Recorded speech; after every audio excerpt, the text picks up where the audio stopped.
You may access many of my short stories and nonfiction at authordan.com. Today's pairing may be found as the lead stories in Millhaven Press's January magazine, Millhaven's Tales of Adventure. Millhaven has a variety of fun and thought-provoking works. Good, clean fun at millhavenpress.com. Our first tale, The Dawn of Reason, reimagines the story of the fall in Genesis. The second, From the Reliquary of Job, is more complex and emotional. From the Reliquary of Job imagines Job touring an unbeliever through certain connected aspects of history. The readers for The Dawn of Reason are Laura Gallagher as Vaea, Joe Gallagher as Demea, myself as narrator, and other characters. From the Reliquary of Job has Megan Norton as narrator, me as Dr. Bart Lloyd, Laura Gallagher as Simone Kairaba, Matt Gallagher as Dr. Kevin Harrigan, Chris Sally as Job and General Akkad, and Joe Gallagher as the computer and other characters. I hope you enjoy these tales for thinking persons and obtain yours in print from Millhaven Press soon. The Dawn of Reason by Dan Gallagher. Demea and Vaea had known from childhood that they were different from the rest of their kind. The pair's ancestors would become known 130,000 years later as Homo heidelbergensis, their progeny by two other scientific names, Sapiens and Neanderthalensis. Demea's fingers were longer than anyone's, and he was so tall that his chin met others' foreheads. His head was noticeably larger, his mouth did not protrude, and his brown fur was so sparse that his skin had bronzed deeply again this summer. The thick-browed mutant peered across the forested valley, thousands of feet below the rocky summit he had ascended in order to meditate, perhaps to mate with the only other like himself. Vaea sat next to him on the rock, trying to rub away his goosebumps as chill gusts pared the thin fur on their torsos. The sun began to dissipate the fog below. Demea rotated the leather-strapped hip bag that held his obsidian and flints so that he could pull his almost human-looking mate closer. The pair stared eastward and squinted at the yellow ball that daily threw back darkness. Why does he move within us, Demea, and not the others? Vaea asked in a variety of tones that had never been possible for her parents, nor any relatives except Demea. Why do only we hear him who is as the sun? Perhaps, he replied, though his broad lips remained closed. We are not our people's children. Then he spoke resonantly, almost singing to his mate. You wish to mouth the words? Agreed. Vaea, we are his, and we need know nothing more. Vaea frowned dissatisfaction with the answer as the pair continued to watch the sunrise and wrinkled their flattish, front-opening nostrils at the sweet, grape-like aroma now wafting uphill from the base of the waterfall below them. Samaya has spoken to me, she said rapidly, as if unable to keep the secret inside. Demea sighed and flared his leathery nostrils. Have you ever noticed that he never speaks within us? Always he hides in an animal to speak. What do we need to hear from him who always boasts of his great understanding? Understanding, she replied simply. Because we are more than our clan. Only we make lightning from flint. They cannot, even when we show them. They do not even wonder about things, where the rivers flow, why there is only one breadfruit tree, how its sap cures any malady. They do not wonder why there is only one grape tree near it, or why it is forbidden. We need know only that it is, Vaea, and should our kin be punished for not wondering? We can know yet more, she continued, ignoring his question. We could make tools of all you see below and fear no predator. Samaya says our children can own the world and become like they who leave no footprints. I think we can own Samaya. His kind will do our bidding. Demea recoiled, then grasped her almost hairless hand. You speak of poison. We shall die if we but reach for the knowledge of how to do such things. He rose and pulled Vaea to her feet. Come, you will see that no animal eats of it, for they too would die, as Sun warned us many days ago and needed no words. They descended the craggy mountain top to a broad meadow of chest-high grass. A breeze rose strongly from across the Pishon River, swaying the towering breadfruit tree toward the equally tall grape tree. Plump red orbs hung in bunches from the smooth-barked giant. Sunlight refracted through the translucent fruit, giving the huge plume a shimmering appearance. Perhaps you were right. Vaea said as they neared the tree. We should not touch it. But if Samaya was right, and we and our children can become like... Demea, do not rush through the whipped grass. I cannot see the ground. You could be bitten. You fear my friend the snake? One of the curly sticks at their feet called, baring its fangs. The pair froze, then suddenly stepped back. The blotchy gray viper's bulbous head opened ominously with each word. I have entered this animal because I am its god. You too could be masters, gods. Eating these grapes would change your understanding, even your children's. They would progress to manipulate all you see around you. You could keep at bay all dangers. No clan could oppose you. Your kind would progress to become makers of tools that could move on their own, even carry you to become founders of worlds in the heavens. Demea, give me the fruit. No, Vaea. If we are to change to be above the mysterious ones, as sun will change us. You are already different from your ancestors, interrupted Samaya. This fruit enables you to reason like the angels sooner. In time, you and the races you spawn will not need a son. The primacy of your own will is a right and a pleasure that As-Sun jealously keeps from you. Demea sweated as he considered the promises. Yes, He thought. I could be more, and our offspring. Perhaps I would not be responsible if Vaea tried it first, if I did not stop her. Vaea tried but could not understand his thought. She stared at him perplexed. Speak. She said. Do you not agree that we could become more? Demea silently avoided his mate's gaze and stared at the fruit. Vaea slowly reached past Demea, his arms limp at his side. She twisted the branch, tearing its fleshy bark and exposing drippy red sap. She reached past a thorny thistle, curled thickly around a branch, to pull away a single grape. She crushed it to pulp in her mouth, as did Demea. Have you died? Taunted the snake. Soon the change will show you the truth. Each day, you will be more able to think beyond the now. Soon, you will have no need for As-Sun because you have reason. Even I will fade as you rise. Sleep now. Refraction through the grapes faded. All receded from the pair's consciousness. After several hours, the sun reached mid-afternoon, and Demea opened his eyes groggily. The snake lay still, already rotting. Are you awake? He whispered, shaking Vaea nervously. I dreamed As-Sun spoke to us in words and not thoughts. He began to absent-mindedly braid 3 grass stalks. Vaea opened her eyes and sat up to pull Demea's forehead to her own. I cannot hear your heart as you speak. She projected toward his mind. Tell me without words. I can barely hear you, He said, visibly ill at ease. He gripped his throat and tried to swallow. and I cannot feel As-Sun inside. He gulped hard and nervously drew his sharpened stone to cut another stalk. He spoke to me in a dream as well. She whispered. How long have we slept? Then her eyes popped widely. Time passes. How is it that before this did not occur to me? She took the cut stalk from Demea, wrapped it about the end of his braid, and tied it off tightly.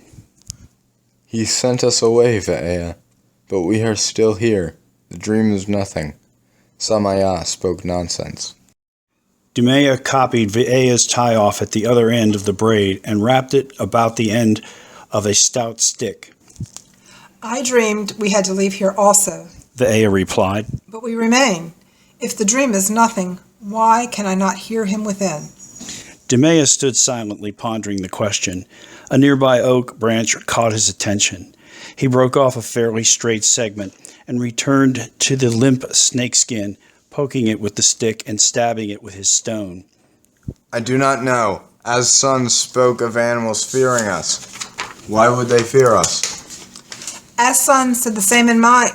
Why did I have the same dream? She snatched the stick from her mate and pressed the blade inside the split end. And do this right, or do not bother. She quipped, wrapping the braid tight at the rough end below its sharp tip. I do not know. And do not ask me why our hearts cannot speak. I do not know that either. He yelled teary-eyed.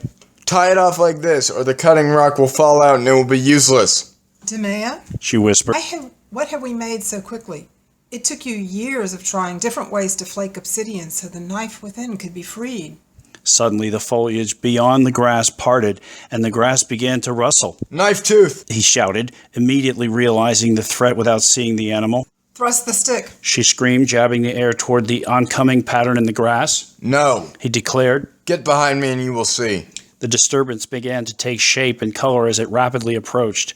Suddenly, a tan and black striped cat, fully twice Demea's size, bounded at them, leaping high out of the obscurity to reveal its hand-length fangs and vicious claws. Demea jammed the blunt end of the spear into the ground, his left foot reinforcing the stop. He trained the spear directly at the animal's chest. It descended, impaled, to almost crush Demea underneath. He struggled, his arms ripped by claws, out from under it, and pulled the spear out through its back. We are becoming as the gods, Vaea, and we remain here for supper every meal. He cried triumphantly. We will rule here and will not have to leave. The dream was just a dream.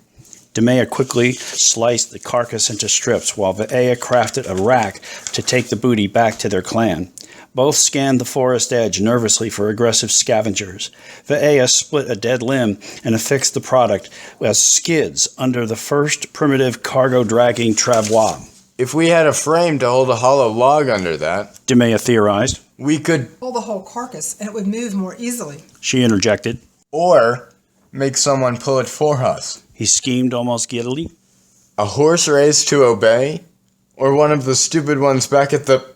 Suddenly, a large branch snapped forward, propelled by a red, shaggy, muscular arm. There stood the largest primate ever to walk the earth, Gigantopithecus, progenitor of the much smaller Asian Yeti. It was as tall as an elephant, and looked as if it were a hybrid of an incisor-brandishing gorilla and a gangly-limbed orangutan. It began ripping tree limbs from the forest edge and hurling them at the primitive humans.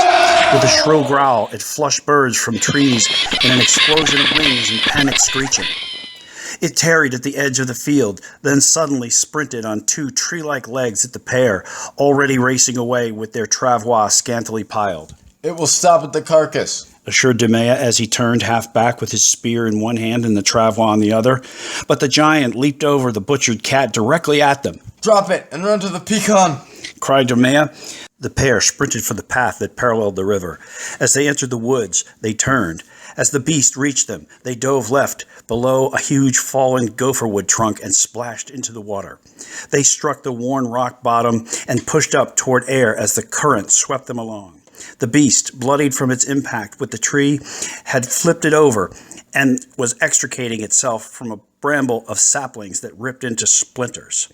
The two hominids surfaced and gaped incredulous at the skyline, well down the opposite bank. The breadfruit tree, it's gone, gasped Vaea. The beast raced along the bank, but lost speed as the pair accelerated into growing rapids. Stay in the water, Vaea shouted, almost breathless. The ape still comes for us, coughed Demea. The two locked arms, but suddenly rocketed out into a foamy spray as they hurtled off the waterfall. Their descent seemed like a lifetime until they sank deep into the bubbling maelstrom at the bottom. Demea managed to pull his mate onto a stone, only to slip onto a bifurcated log that dislodged. It carried them directly into another series of waterfalls, interspersed by brutally rocky rapids. The only thing keeping them from passing out was the pain of its jagged branch stubs stabbing and scraping them.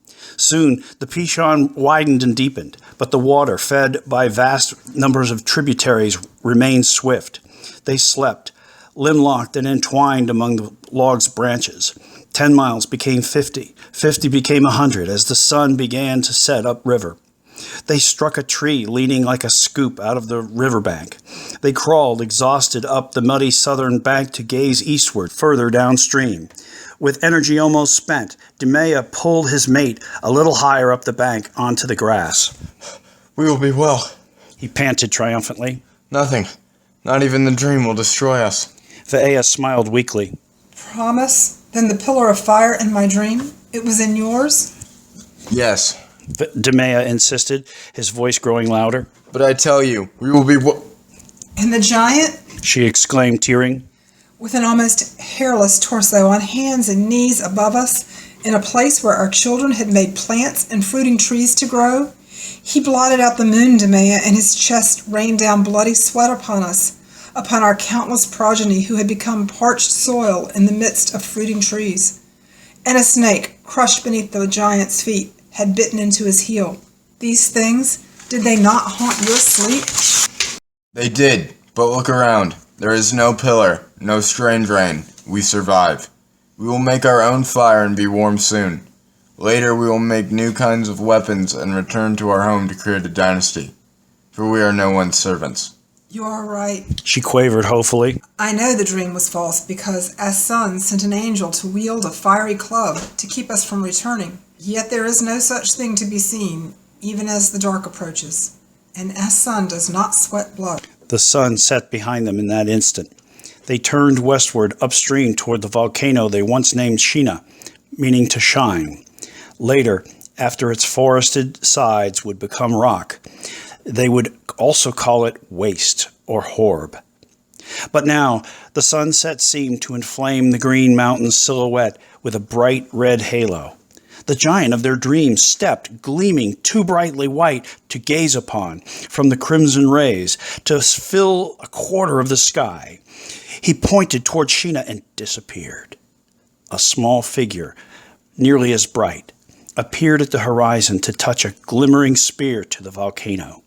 Suddenly, a white-hot eruption flashed silently up from its summit, and its smoke spun like a tornado. After a moment, the shock wave knocked the pair to the ground. The sonic boom seemed to reverberate powerfully within them. Like gods, came the small, bright figure's thunderous psychic voice, electrifying their minds with dread. Who is like unto God? The end. From the Reliquary of Job by Dan Gallagher. Bart Lloyd, Britain's only celebrity paleontologist, glanced across the veranda table of their room at northwest Saudi Arabia's Hackle Hyatt Hotel. His tall, brown and muscular 40-year-old frame soaked his red polo despite a dry breeze. He alternated glances between his cell phone, displaying 91 degrees, 16:14 hours, Friday, 2 August, 2035, and his slightly younger wife's long black hair blowing gently about the profile of her smooth black face, neck, and shoulder. Working a decade with Lloyd and the rest of Dr. Kevin Harrigan's team at the now-destroyed Fossil Gene Redemption Project in Iraq, Simone Kairaba had lost almost all of her Senegalese accent. She turned from gazing out at the glistening blue gulf of Aqaba to grin at Lloyd's stare. What a world this region must have been when it was green and full of fantastic animals. To study gene samples, well, if we find the parchment was right, and work with the Harrigans back in the States, now that the therapy has them fit in young again. It's so exciting. We might even get the whole team together again. Lloyd replied, just as upbeat. But it's Kevin who needs to conquer his fear of Mon's Middle East. America's got Mon hemmed in and on his best behavior. Kevin would get his mojo back and see it's perfectly safe. Lloyd paused, nervously eyeing his cell phone. 8:15 Carolina time, love. Time to give a try. Kairaba cocked her head and frowned. She set her Earl Grey tea upon her genetic scanner manual, spilling a drop that made a semicircular stain. She touched the back of Lloyd's weathered hand. He's too macho not to come, Bart, but please don't ask him to come out here. He needs to stay with Tikva and their son. A year isn't enough to recover psychologically from dying or whatever they called it, nor the murder of a friend. I'm his friend too. He needs to join us. Lloyd said softly in his British accent, pulling off her hand and kissing her palm to allay his own irritation. He needs to stop wallowing in superstition. It's just a tale, love. He didn't see heaven. What Dr. Middle-Age Crisis needs is to see what we're about to open up to the world. Kairaba sighed as Lloyd activated contacts on his phone. Harrigan's thoughtful smile, ruddy Irish-American face, and gray and auburn hair appeared on the screen. Kevin! Lloyd exclaimed. The day I wrote you about is nigh, dear fellow. Tickets out here are in your email. Bring Tikva and young Ben, too. Thanks, old friend, but you know I don't trust Mon. His officers tried to kill us all. He has too much influence outside Iraq, even in Saudi. Watch your back, Bart. The embassy says it's safe as tea, oh boy. He's got scant pull out here in Old Araby, I'd wager. We've been out here since the debriefing, and no one's molested us yet. But Mon doesn't scare you, a former Army Ranger, eh what? Not scared, Bart, and daring me won't work. I'll give you my theory, old bean. That dream before they revived you has you spooked. Get back on your horse, as it were. Besides, Simone needs your help with specimens we anticipate finding. I've got my work here in Kerry. Besides, you don't know you'll find anything. Just because an uncertain translation from some pre-Nabatean parchment tells a tale of Job storing portions of sacrificial animal tissues, like relics, at an altar, might not be Job's anyway. A writer could have used Job's name as a chieftain to give credence to his tales. The skins led us to the site, Kevin, and that was verified. Day after tomorrow, we open the chamber, soon as the supports arrive on site.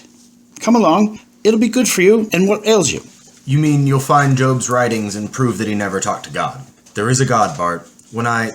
Trust me on that. Balmy. You and Smythe. All bitten by the religion bug. Crazy. Freund spooked you all. There was silence for a moment. Kevin, I'm sorry. I know you miss Freund. We all do. I didn't mean... It's okay, Bart. You've got a good crew out there and equipment galore. I hope you find what you're looking for. And you and Simone are welcome to visit back here. I can get her clearance to use part of our lab. Thanks, we'll do that. Just check your email and think about it, right? You'll do that? I will. And Bart, you and Simone watch your back out there. Goodbye, hero. Simone stepped around the table and bent over to kiss Lloyd's forehead. You are so stubborn. Let's get an early supper. Beat the crowds at the Strand Cafe. Around 6:30 the next morning, they set off in their Jeep, dressed in khaki desert wear. As they reached the dig site 90 minutes east of Hackle, Lloyd noticed that cell and radio communications stopped operating. A text from Harrigan sent late the previous night, but appearing just before the blackout, elicited frowns. Get out. Israeli newsfeed. Iraqi Premier Mon pushing crackdowns on religious political parties and puppet states throughout the region, including Saudi. Won't affect us, my dear. Lloyd said as their Jeep passed a guard at a chain-link gate. Our permit is in order, and I doubt Mon has as much influence here as the dictator likely believes. The entire day was productive and ordinary. Lloyd and Kairaba chattered instructions to the jeans-clad Saudi crews. Steadily, an archaic cave sandstone courtyard emerged at the foot of a huge rock hill they called a jebel. Dust covered everyone, and sweat and dust paste had turned personnel into caricatures of ancient statues, but almost all had broad smiles as they ignored the late afternoon tea break. They had revealed reliefs depicting volcanic eruptions, a kneeling man reaching skyward, and fantastic animals carved into the blocks. By supper, they reached an inscribed header stone at the entry point of a carved-in corridor. Bloody well preserved. Simone almost sang as she and Lloyd giddily set up the camera and booted the translation program. 4 men set up steel supports inside the doorway, reinforcing to enable deeper excavation. The sensor crew chief atop the rock formation above called them down. It's almost a 30-foot long hallway. Ends in a 20 by 20-foot room. No adjoining chambers. Lloyd and Kairaba peered wide-eyed at the sandstone header, now sprayed with specially dyed water, and back to the translation best fit to language model on the computer screen. Let the innocent contemplate relic sacrifices to as Son, who is the source of the river of life, who was dead and lives forever. Job was a sun worshipper.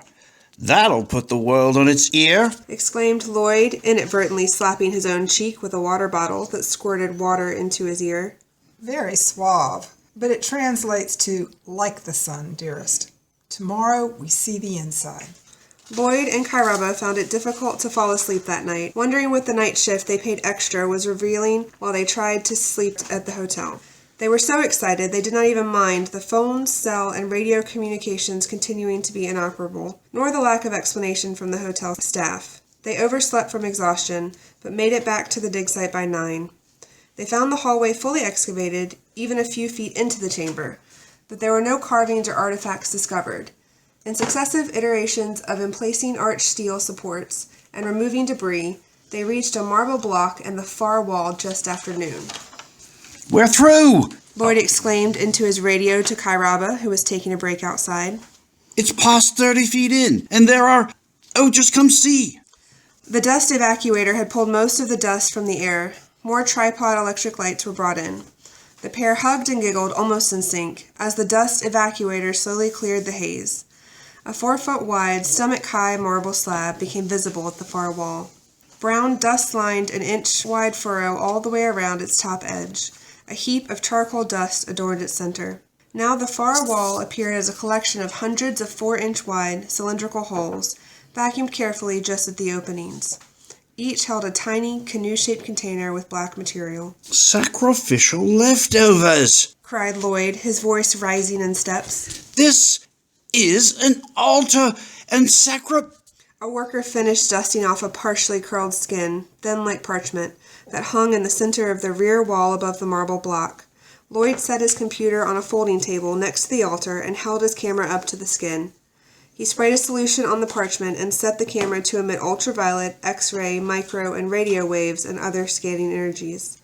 Then his shaky fingers booted the translation program, setting it to compare and analyze the images. Pain became nothing, for I was given to see the first ones abandon the tree of bread. They desired only the wine and pleasure of the tree of reason. Both trees were one inheritance rejected. Mystery of one tree on two sides of the pecan. Death of the planter-redeemer became necessary, yet he lives on to offer the fruits of both. Lloyd stared, puzzled, at Kairaba. Then he spoke slowly, hesitantly. Well, this already proves the Job account wrong, I think. In Baghdad, military dictator Ismail Mon leaned menacingly into General Akkad's face. If they find any more supposed evidence that Job lived, it will be twisted into the revivals of Christianity, Judaism, and Islam. There will be challenges to my government and my socio-economic reforms. We will lose control from Morocco to Indonesia, make every artifact irretrievable, and make it look like an accident. Akkad saluted and stepped quickly to his office. He picked up a landline phone and dialed his weapons research officer. I want a 10-second release directed at these coordinates. Art, do you feel that vibration? No. Wait, yes, it's increased. Dust shook from the ceiling, and the electric lights and steel supports began to rattle. Lloyd thrust Kairaba back toward the entrance. Get out, everyone! He shouted, turning back and reaching for the parchment on the wall. He tripped on a power cable by the altar, toppling a light and landing on his back. As the light struck the floor, the bulb exploded in a flash. Lloyd saw the entire ceiling shatter into dust and shards directly above him.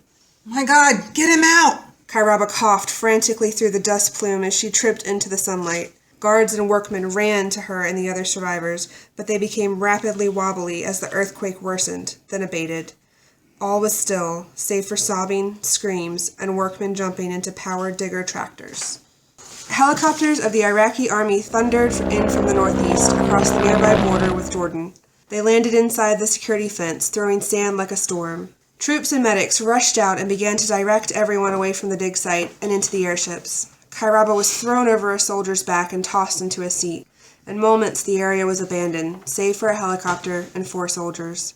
Kairaba punched and kicked her rescuers, who began to interrogate her about what was found and the location of the parchment that had led her and Lloyd to begin the excavation. The dig site employees were whisked back to Hackle Airport, where all were offloaded and transferred to waiting Saudi ambulances, each with Iraqi guards. Lloyd snapped his head toward the bulb, which now seemed frozen in mid-explosion. A silvery white shimmer shot from it and expanded rapidly into an elderly human figure in a dazzling white tunic. The wrinkled face smiled at Lloyd and pointed upward at ceiling shards that hung motionless in the reflective dust suspended in the air.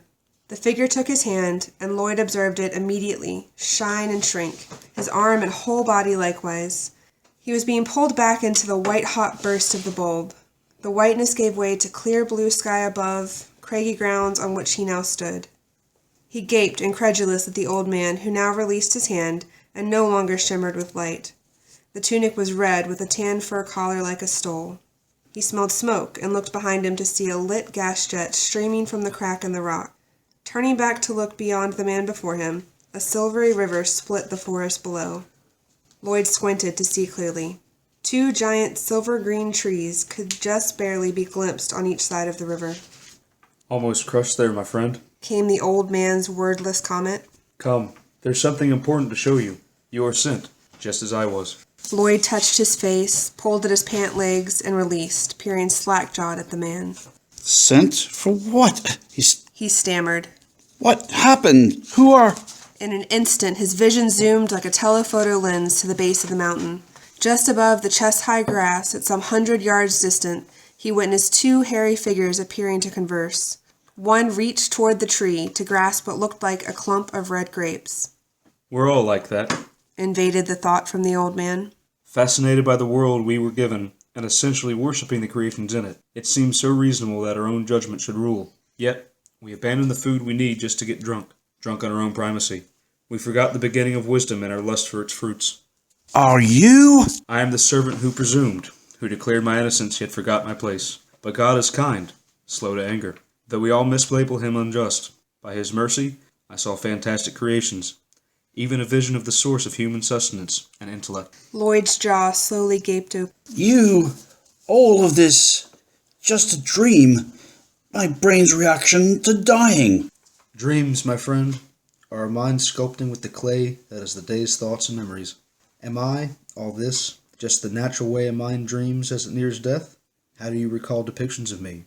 Gray rags, perhaps, and sores? When did you ever imagine me thus, with my priestly robe and stole?